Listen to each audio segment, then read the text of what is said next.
நமச்சிவாய. திருச்சிற்றம்பலம். சிவாய நமக. சிவசிவாய நமக. எதிர்காலத்தை நினைத்து நீ பயப்படுகின்றாயா? பொருளாதாரம் முன்னேறவில்லை என்று கவலைப்படுகின்றாயா? உனக்கு தேவையான விஷயங்கள் அதற்கான காலகட்டத்தில் உன்னை வந்து சேரும். அதை பற்றி நீ கவலைப்பட தேவையில்லை. உன் பொருளாதாரம் நன்றாகவே இருக்கும். கவலை வேண்டாம். நான் உனக்கு துணை இருக்கும்போது உன்னால் முடிந்த சிறு சிறு உதவிகளை மற்றவர்களுக்கு நீ செய்து வா. அடுத்தடுத்து உன்னுடைய பொருளாதாரம் நிச்சயம் மேன்மையில் முடியும். உன் வாழ்க்கை இப்போது என் கையில் இருக்கின்றது. அதை நீ நம்ப வேண்டும். உன்னை நிச்சயம் நான் உயர்த்தி காமிக்கின்றேன்.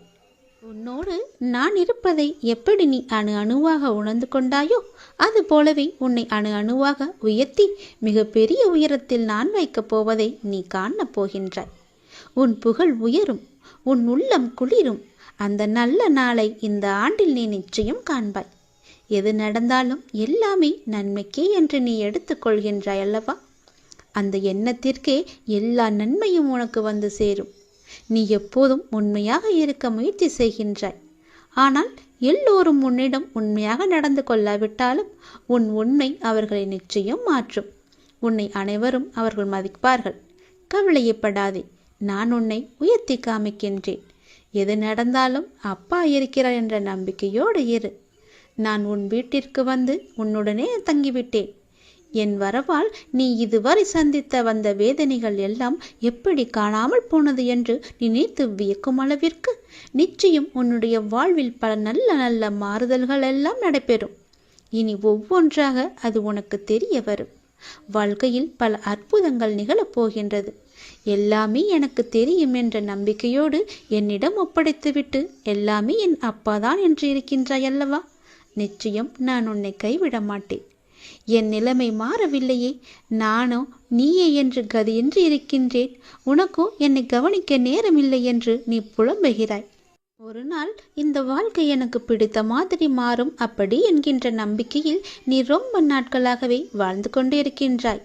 அந்த ஒரு நாள் உன் வாழ்க்கையில் வெகு விரைவாக வரப்போகின்றது. அதை நான் உனக்கு பரிசாக தரப்போகின்றேன். அந்த பரிசோடு இந்த நாளை நீ மகிழ்ச்சியோடு கொண்டாடு. உன் மகிழ்ச்சியான முகத்தை நான் காண விரும்புகின்றேன். என் மீது நீ அளவற்ற பக்தி கொண்டிருக்கின்றாய். கண்மூடித்தனமான நம்பிக்கை வைத்திருக்கின்றாய். தெய்வீக சக்தி அதிகம் இருக்கிறது என்று நம்புகின்றாய். அது எதுவுமே பொய்யாகாது தங்கமே. உனக்கு தேவையான சக்தி தந்து உனக்கான அந்த நல்ல நாளை நான் உன்னிடம் ஒப்படைக்கப் போகின்றேன். நிச்சயம் அதற்கான நல்ல அறிகுறிகள் எல்லாம் உன் கண்ணில் தெடும்படி நான் அமைத்து தருகின்றேன்.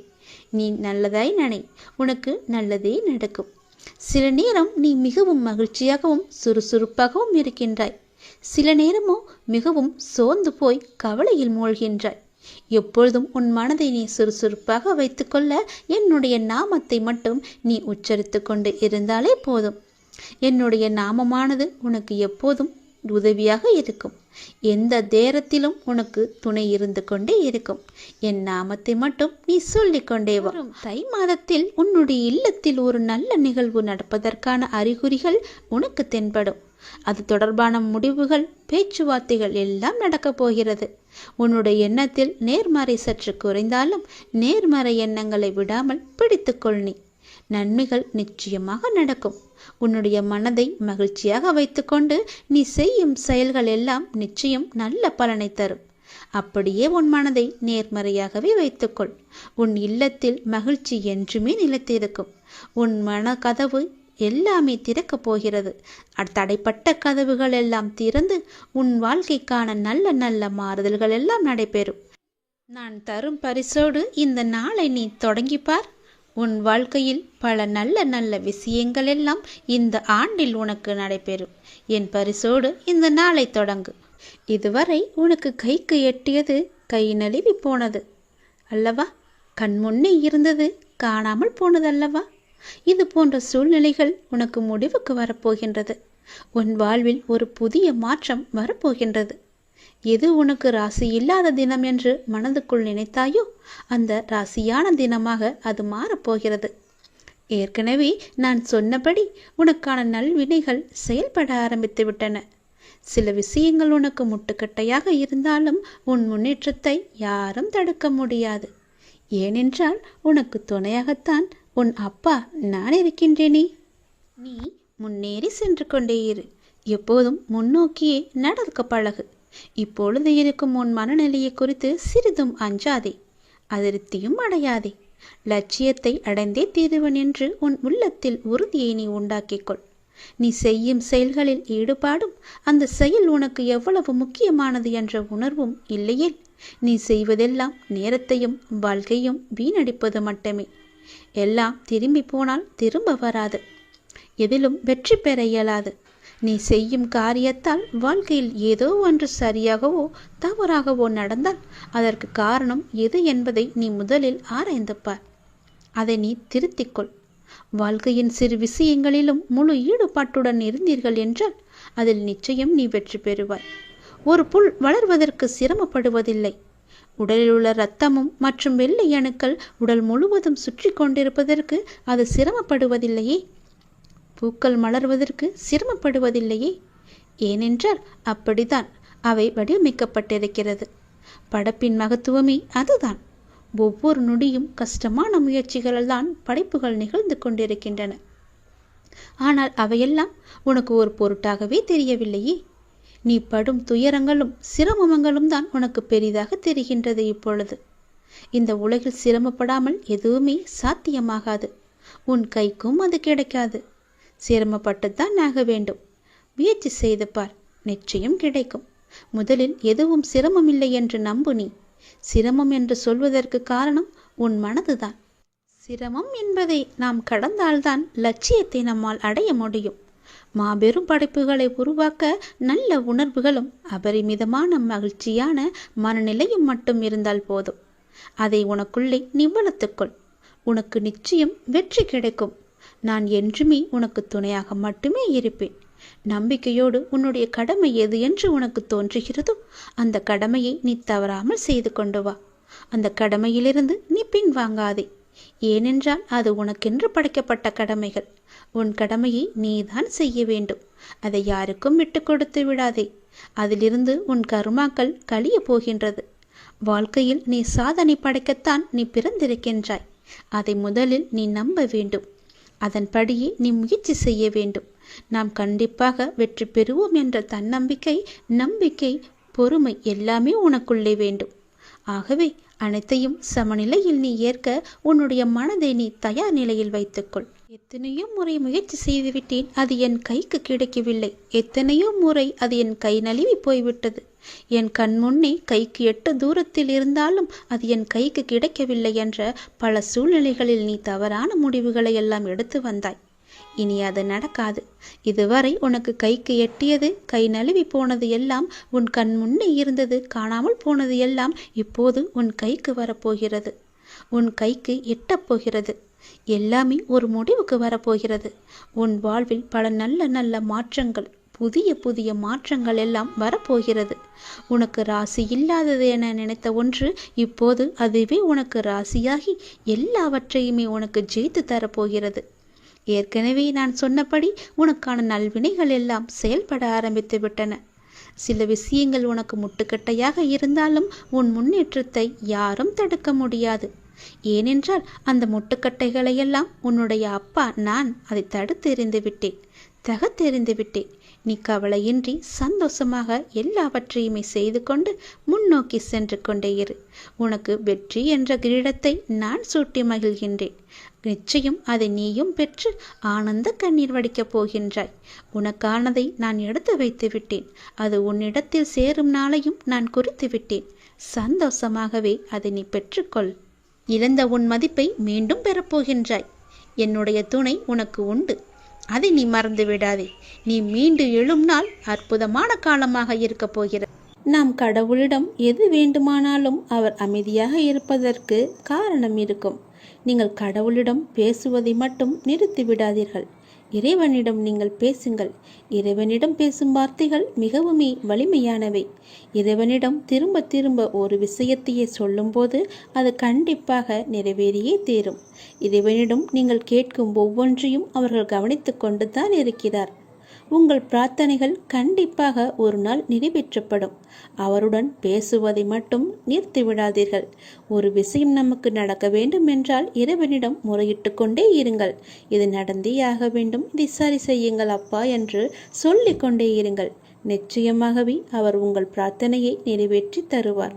நம்பிக்கையோடு இருங்கள். அவர் தருவார் என்ற நம்பிக்கையோடு இருங்கள். நம்பிக்கை இருந்தால் அந்த வானமும் நமக்கு வசப்படும். இந்த பிரபஞ்சத்தையே ஆளும் மிகப்பெரிய சக்தி உங்களது தேவைகளையும் கண்டிப்பாக நிறைவேற்றும். இறைவனால் நிறைவேற்ற முடியாத அளவிற்கு பெரிய பிரார்த்தனைகள் எதுவுமே கிடையாது. அவர்தான் அந்த பிரச்சனையை உருவாக்கியவருக்கு பிரச்சனையை தீர்க்க தெரியாதா? உங்களுக்கு தேவையானதை கண்டிப்பாக அவர் வழங்கிக் கொண்டே இருப்பார். அதை யாராலும் தடுக்க முடியாது.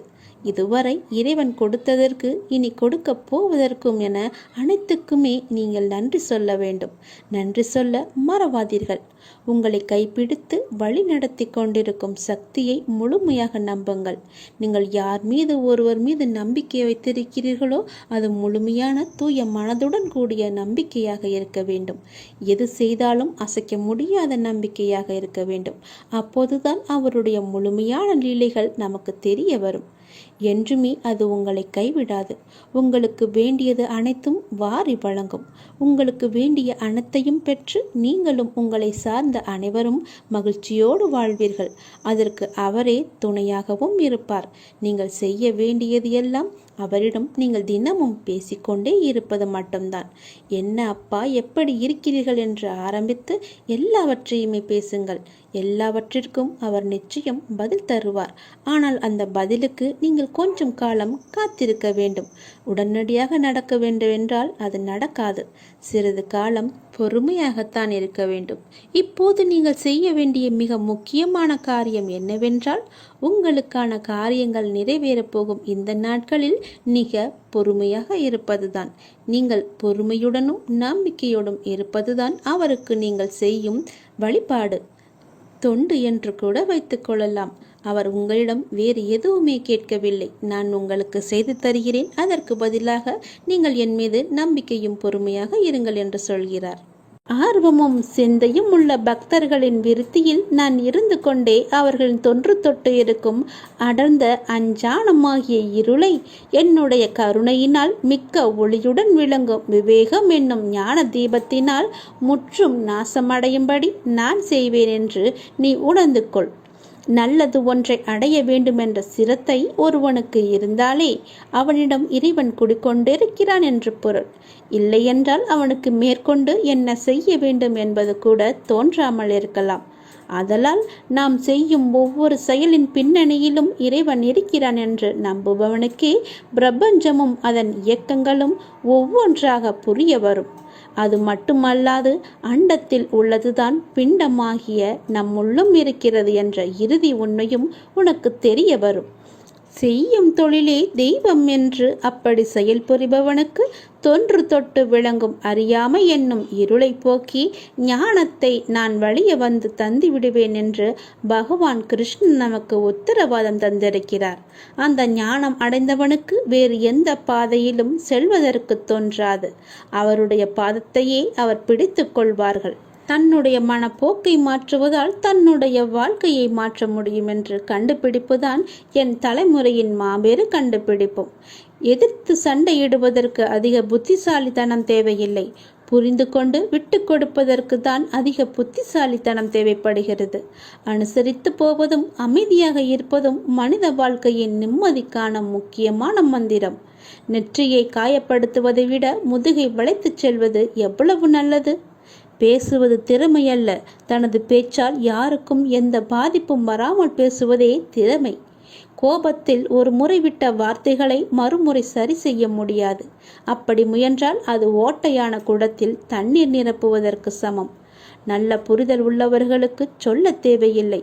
புரியாதவர்களுக்கு எவ்வளவு சொல்லியும் பயனில்லை. ஒரு இடத்தில் எப்படி பேச வேண்டும் என்று கற்றுத்தர நிறைய பேர் இருக்கிறார்கள். ஏன் பேசாமல் இருக்க வேண்டும் என்று கற்றுத்தர வாழ்க்கை மட்டுமே நமக்கு இருக்கின்றது. நல்லதை கூட சில இடங்களில் பேசாமல் இருப்பதே நமக்கு நல்லதுதானே. காரணமின்றி ஒருவன் உங்களை அவமானப்படுத்துகிறான் என்றால் உங்கள் பாவத்தை அவர்கள் மொத்தமாக குத்தகை எடுப்பதற்கு நிகர்.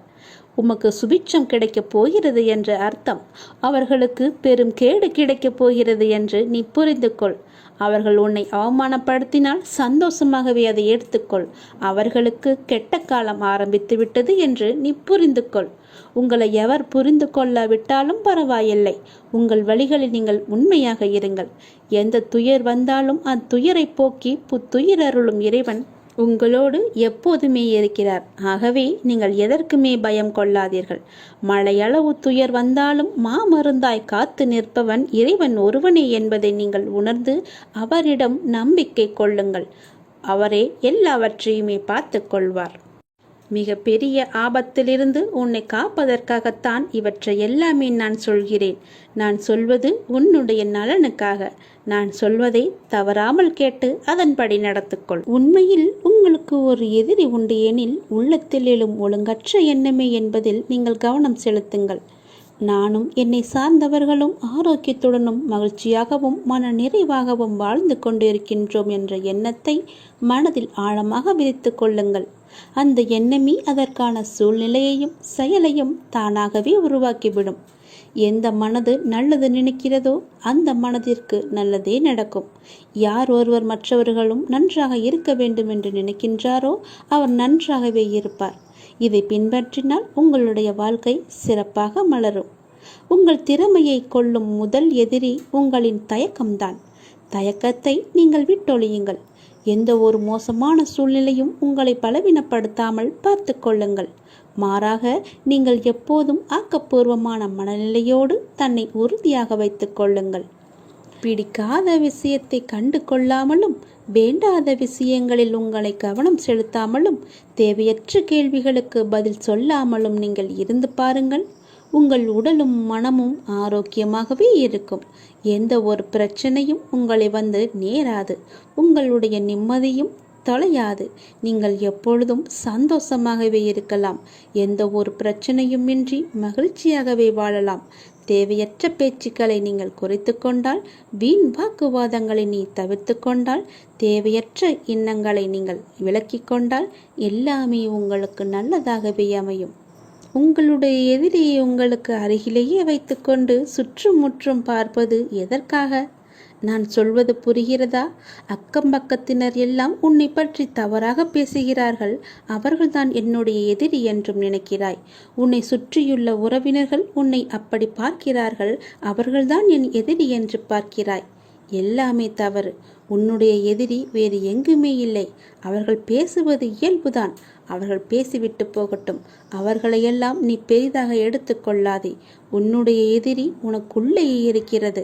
நீ அவர்களையெல்லாம் செவிமடுத்து பார்க்காதே. நீ செவி கொடுத்து பார்க்கும்போதுதான் அவர்கள் உனக்கு தெரிகிறார்கள். செவி கொடுக்காமல் பார், அவர் உன் கண்ணுக்கு தெரிய மாட்டார்கள். அவர்கள் பேசுவது உன் காதுக்கு கேட்காது.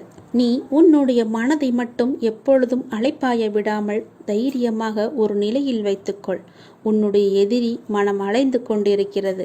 அந்த மனதை பிடித்து ஒரு நிலைப்படுத்து. என்னிடம் கொண்டு வா.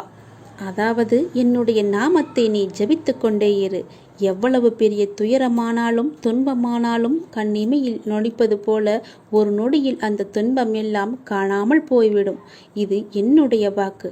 நான் சொல்வது நிச்சயமாகவே பலிக்கும். உன் எதிரியை முதலில் நீ அழித்துவிடு. என்னை உதாசீனப்படுத்தாமல் இதை கேள். மிக முக்கியமான செய்தியை சொல்லதான் நான் வந்திருக்கிறேன். இதை நீ கேள். என்னை நீ காக்க வைக்காதே என் தங்கமே. சந்தனத்தின் வாசனை திரவியம் அதை தேய்த்தால்தான் காற்றில் பரவுகிறது. ஒரு ரத்தினத்தை வெட்டி மெருகூட்டும் போது அதன் பளபளப்பும் மதிப்புமே அதிகரிக்கும். வெடி உலைகளில் தங்கத்தின் மினுமினுப்பு அதிகரிக்கும். துன்பத் தீயில் இருந்து கண்ணீர் சிந்தும் போதுதான் மனிதன் சுத்திகரிக்கப்படுகிறான். உண்மையில் கண்ணீர் உருகிய மென்மையான இதயத்தை குறிக்கிறது. கடவுளின் முன்னிலையில் ஆனந்த கண்ணீர் வருகிறது. கடவுள் அமைதியாக இருந்தால் வருந்துதல், குற்ற உணர்வு மற்றும் வலி ஆகியவற்றால் நமக்கு கண்ணீர் வடிகிறது.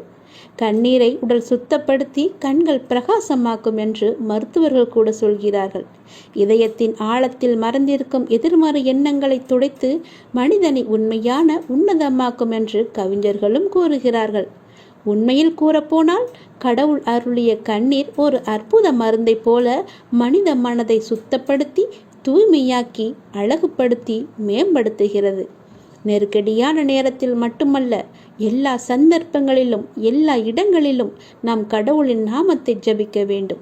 வாழ்க்கையின் இடர்களை சமாளிக்க கடவுள் நமக்கு ஒரு திடமான மனதை கொடுத்திருப்பார். துன்பம் இன்பம் இரண்டுமே இறைவனால் கொடுக்கப்பட்டவைதானே.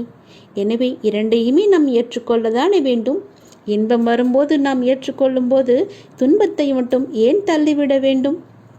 துன்பத்தை கொடுக்க தெரிந்த இறைவனுக்கு அதை போக்க வழி சொல்லி தரமாட்டாரா? நீ கவலைப்படாதே.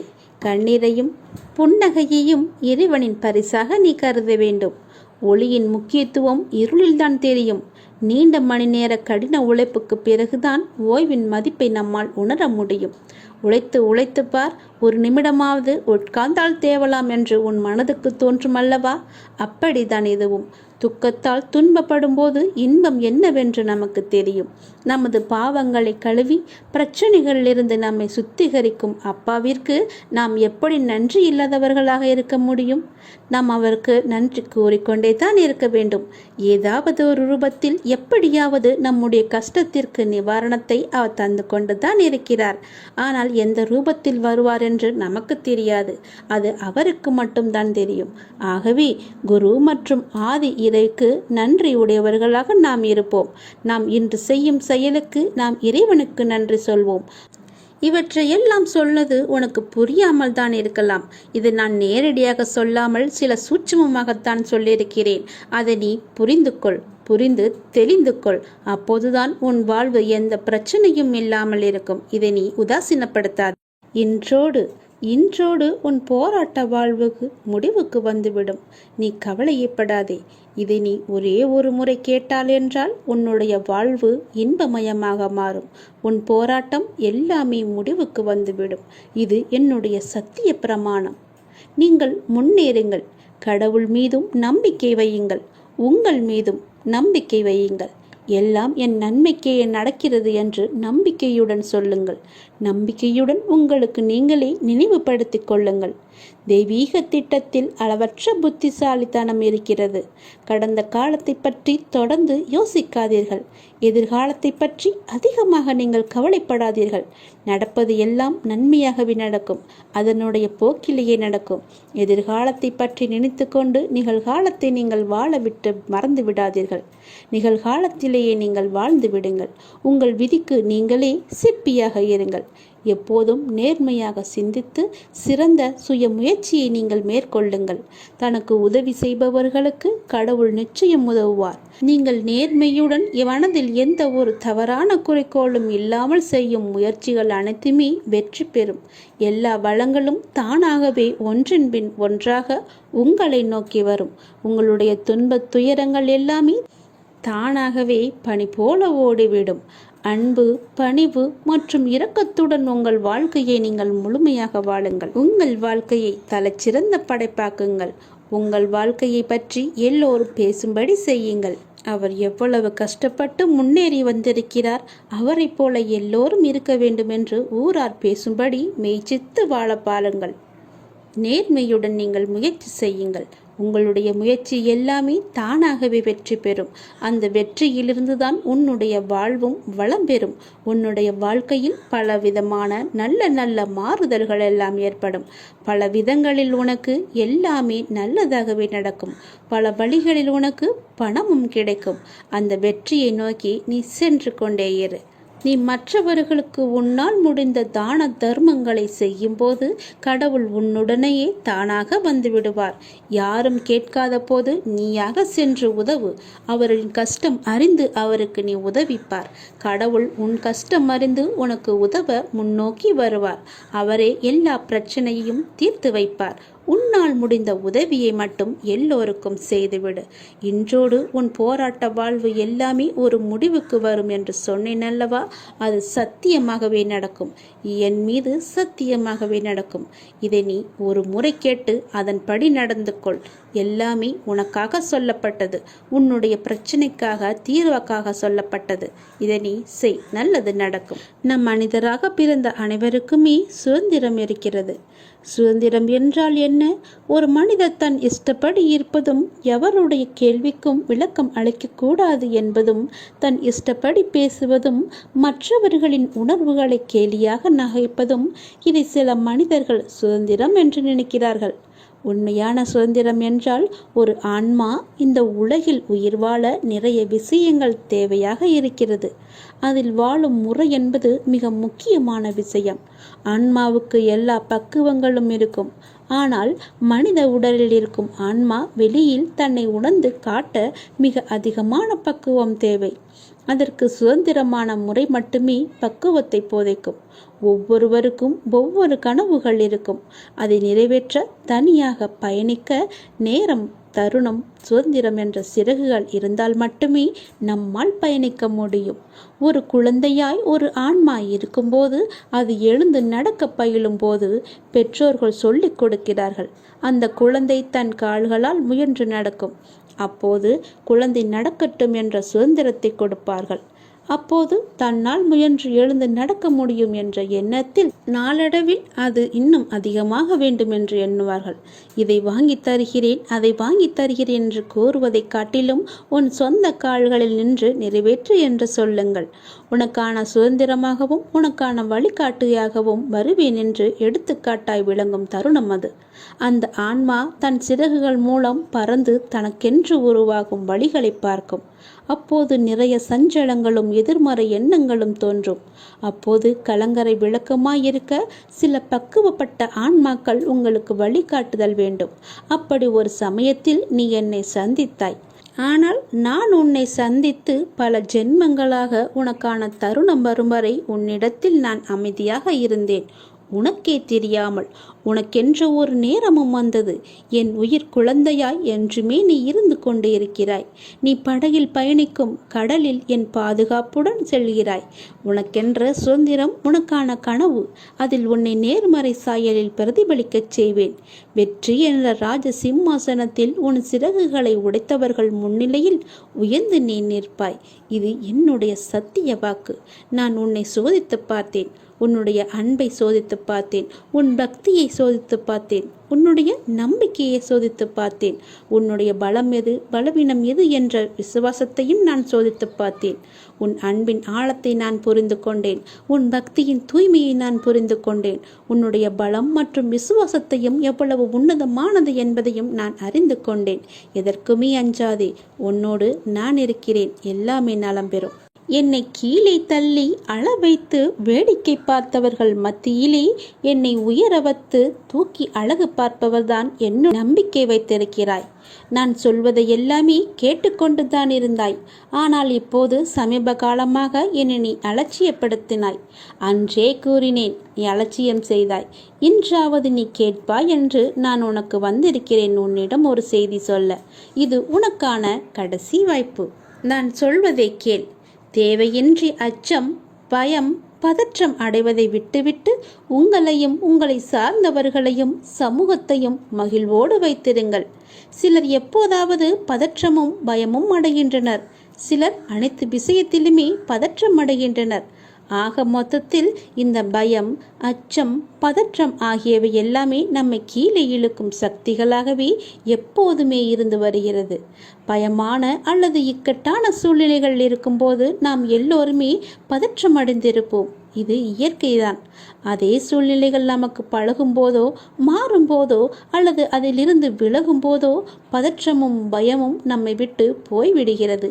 இக்கட்டான சூழ்நிலையிலிருந்து விலகிய பின்னும் பதற்றம் தொடர்ந்தே நீடித்தால், சட்டென காரணமில்லாமல் ஏற்பட்டாலோ, அல்லது அதன் வீரியம் அதிகரித்தாலோ, அல்லது அன்றாட வாழ்க்கை முறையில் பெருமளவில் பாதித்து உடல் மன நலக்கேடுகளை விளைவிக்கிறது. இருந்த போதிலும் ஓரளவு பதற்றம் நல்லதுதான். நமக்கு அன்றாட வாழ்க்கைக்கும் அவசியமானதும் கூட. இது எதிர்பாராத விபத்திலிருந்தோ தாக்குதலிலிருந்தோ நம்மை காப்பாற்றுவது மட்டுமின்றி கவனத்துடன் இருக்க செய்து வேலைகளை திறம்பட செய்ய உதவுவதுடன் சிக்கல்களை சமாளிக்க தூண்டுகோலாகவும் இது இருக்கிறது.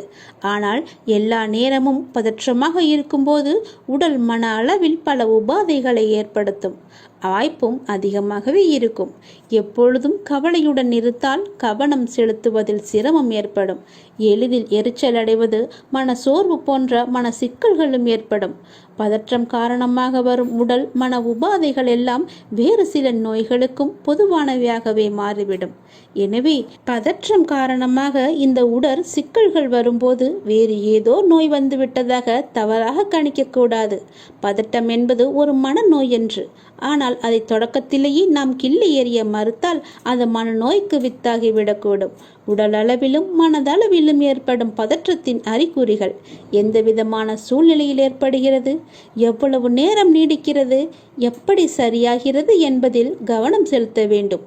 எப்பொழுதும் தளர்வு நிலையில் இருப்பது, உங்களுக்கு ஏற்படும் மன உளைச்சல், மன அழுத்தத்தின் காரணம் அறிந்து திறம்பட சமாளிப்பது பதற்றத்தை சரி செய்ய உதவும். மெல்லிய இசையை ஒலிக்கவிட்டு கண்களை மூடி இசையினையும் உங்கள் சுவாசத்தையும் மட்டும் கவனித்தவாறு அமர்ந்திருங்கள். நடைப்பயிற்சி, உடற்பயிற்சி, விளையாட்டு, யோகா போன்றவற்றையும் பதற்றம் தணிக்க பெருமுதவும் காரணிகளாக இருக்கிறது. மிகையாக நகைச்சுவை நூல்கள், தன்னம்பிக்கை அளிக்கும் நூல்கள், பொது அறிவை மேம்படுத்தும் நூல்கள் அல்லது இவை தொடர்பான வலைத்தளங்களை நீங்கள் பார்வையிடுங்கள். பதற்றம் தொடர்ந்து அதிகமாக இருந்தால் நீங்கள் மருத்துவரை சென்று அணுகக்கூட நேரிடும். மருத்துவர்கள் தவிர மனதத்துவ மருத்துவரையும் அணுகி ஆலோசனை பெறுங்கள். இல்லையென்றால் நான் சொல்வதை நீங்கள் கேட்டு அதன்படி நடந்து கொள்ளுங்கள்.